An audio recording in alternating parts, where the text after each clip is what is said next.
আজব তাই না? পৃথিবীতে ৮৪ লক্ষ জীবের মধ্যে একমাত্র মানুষই টাকা রোজগার করে, কিন্তু পৃথিবীতে অন্য কোনো প্রাণী না খেয়ে মরে না, আর মানুষের পেট কখনোই ভরে না।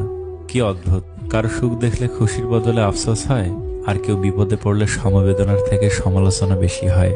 আপনার অর্থ কম থাকুক, যোগ্যতা কম হোক, কিন্তু আপনার কথা, ব্যবহার, আচরণ যেন সুন্দর হয়। মানুষ হিসেবে এগুলোই বড় সম্পদ। বাড়িতে ঝগড়া হওয়ার পর মেয়েরা ভাবে, একবার বিয়েটা হোক, আর জীবনেও বাপের বাড়ি আসবো না। দিন শেষে পুরুষ ঘরে ফিরে শান্তির আশায়। একজন স্ত্রী চাইলে সেখানে বেহেশতের সুখ দিতে পারে, আবার চাইলে নরকের যন্ত্রণাও দিতে পারে।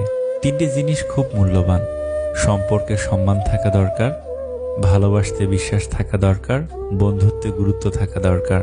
যদি সুখ চাও রাত জেগো না, যদি শান্তি চাও দিনে ঘুমিও না, যদি সম্মান চাও ফালতু কথা বলিও না, যদি ভালোবাসা চাও পরিবারকে কখনো ছেড়ো না। এত মানুষের প্রয়োজন নেই।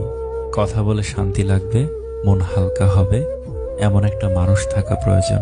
পৃথিবীতে কেউই অযোগ্য নয়, প্রত্যেকেরই কিছু না কিছু গুণ ভিতরে লুকিয়ে থাকে। পার্থক্য শুধু কারোর প্রকাশ পায় আর কারো পায় না।